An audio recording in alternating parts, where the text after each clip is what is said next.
Fuat Ergin ses analizi. Fuat Ergin. Hadi açalım bakalım.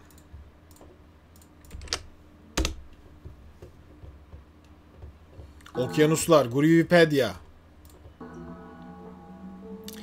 Geçen hafta biliyorsunuz Sagopa Kajmer Funky C yaparken dedim ki acaba bu kayıtlar canlı mı yapılıyor dedim. Groovepedia bana cevap verdi. Dedi ki isterseniz bir kaydımıza gelin. Tamamen canlı yapılıyor her şey dedi. Tamamen canlı kaydediliyor her şey dedi. Süper. İnşallah geleceğiz. Hadi Fuat Ergin'i dinleyelim. Evet şimdi. Agresif okuyuşlar.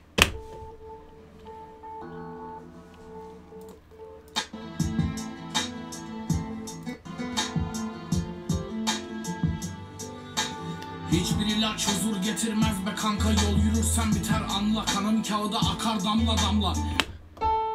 La. Bugün de acayip bir şeyim var ya. Tuttum notayı getir.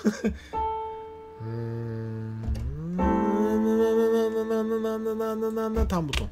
Kanım kağıda akar damla damla. Babam Tengri'nin yanında, annem de onunla bayrağı salla. Hafız dedemin ruhu şad ola.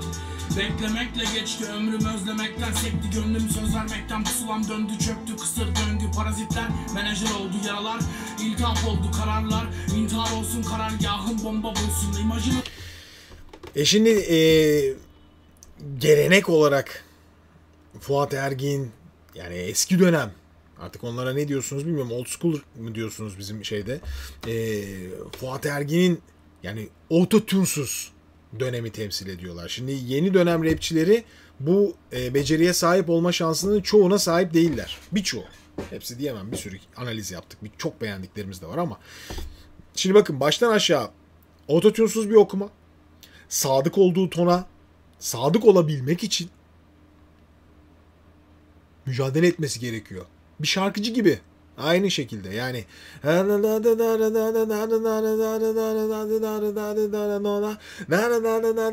Bunun için de nefese ihtiyacı var. Diyaframa ihtiyacı var. Tona ihtiyacı var. Kulağa ihtiyacı var. Yani bu beceriler bunlarla uğraşarak gelişiyor. Daha siz işe başladığınız günden itibaren autotune'u dayadığınız zaman bu sefer şöyle bir şey çıkıyor.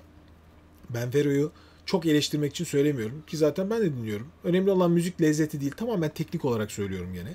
Mesela dinlediğim zaman canlı performansını dinliyorum. Altta stüdyoda okuması geliyor, onun üstüne okuyor. Ve üstüne okuduğu tonun okuduğu şeyle de ilgisi yok. Canlı kayıtla da ilgisi yok. Bu sefer ne oluyor? Aslında canlı performans gelişmiyor. Hiç gelişmiyor yani. Yani daha ileriye bir yere taşımıyor. Daha ileriye gitmediği sürece devamlılığın olması imkansız. Bunu ben tamamen teknik bir yorumla söylüyorum. Ne sözler, ne gelecek, ne kariyer, bunlar benim işim değil. Ama teknik açıdan, yani ses tekniği açıdan baktığınız zaman bir şarkıcı eğer gidemiyorsa ileri de gidemez zaten. Burada kalır. Buna inanın. Fuat Ergin bugün nasıl var oluyor? Yani Ceza, Sagopa Kajmer neden hala yaptıklarında varlar? Çünkü işin temelinde varlar. Yani ana çimentonun ilk döküldüğü anda varlar. Tona sahip olma, kulağı geliştirme, nefes kullanma, şu bu, ana şeyleri, bunları canlıda birebir aynı şekilde okumaya çalışma. Bunun için uğraşmışlar. Ve bu refleks kaybolmuyor vücutlarından. Bütün yeni başlayan arkadaşların önce buna sahip olması gerektiğine inanıyorum. Ha siz albüm kaydınızda autotune kullanın. O zaman canlıda da öyle söyleyin. Söyleyin. Ezel'i bunların dışında tutuyorum. Çünkü Ezel zaten bayağı müzisyen yani. Gitar çalıyor, enstrüman çalıyor, şarkı söylüyor. Bunlara sahip. O bunu bir lüks olarak kullanabilir hayatında. Ona bilemem yani.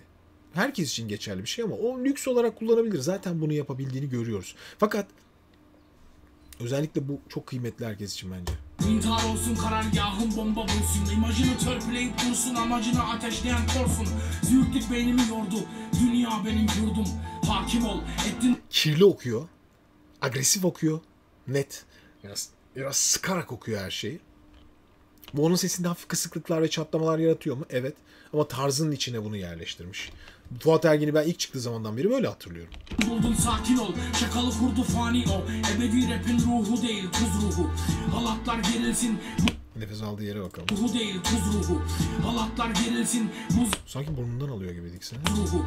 Halatlar gerilsin buz gibi serinsin. Pigmeler çekilsin geldi vatusi kader eğilsin. Tonu gene aldı gördüğünüz gibi. Gelenmeye meyilsin çengelenmeye gelirsin. La. Dönünce pişman olabilirsin. Yeksin mercek burası birlik. Yeksin gelse de karanlık çağ bitse. Tek bir gelse de yükü boşaltabilse.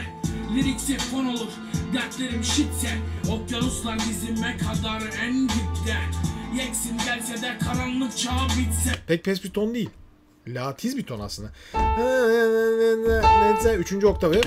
Tek bir gelse de yükü boşaltabilse. Liriksi fon olur dertlerim şitse. Okyanuslar dizime kadar en dipte.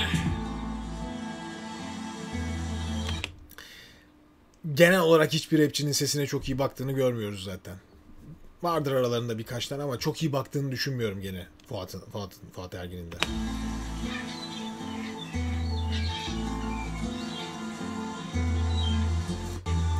Yönümü bulandıran mahsus, önümü yanılmak cana mahsus, önümü dumandan göremez oldum. Yönümü bulandıran sahte kılavuza sordum, dumur buldum. Shapeshifter Fuat Goril oldu, koldu dil sekti. Yere seren sözler gücü yettiği herkesi döver. Kaçarım alem. Ne kadar agresif bakın. Gücü yettiği herkesi döver. Tamamen boğazını da kullanıyor. Kaçarım aleminden söver kaleminden. Ama sesi tuttuğu yer var. Yani yaptığı işin koyuyorsunuz bir kenara. Diyorsunuz ki yani bu agresif yapılan bir iş. Tamam. Ama agresif yapılan bir iş baştan sona dövecek gibi söylemek değil işte yani. Diye sürekli söylediğiniz zaman sesinizi yıpratırsınız. Bakın 10 numaradan sonra sesi tuttuğu ve aldığı yere bakın. Sözler gücü yettiği herkesi döver. Kaçarım aleminden söver kaleminden çiti ören. Sesi öne aldı. Beklediğim yetti niga vardır kıçını silen. Saldıran her ferde 5 ateş topu koptu kolum yola koyulurum. Seni becermeye aldım soyulurum. Mezar kazma oyunu bu her şeyin sonu mu? Benim de derdim var. Boğazına bayağı düşürüyor şimdi. Kazmayı kap, kaz kendi kuyunu. Sütünü iç at, uyu. Bakalım nasıl geri dönecek buradan. İçinde büyüsün ruhun şans kulaç atarak huzur buldu da. Çünkü sesi kısar bu noktada. Dans ateşin etrafında olur. Burada döndü.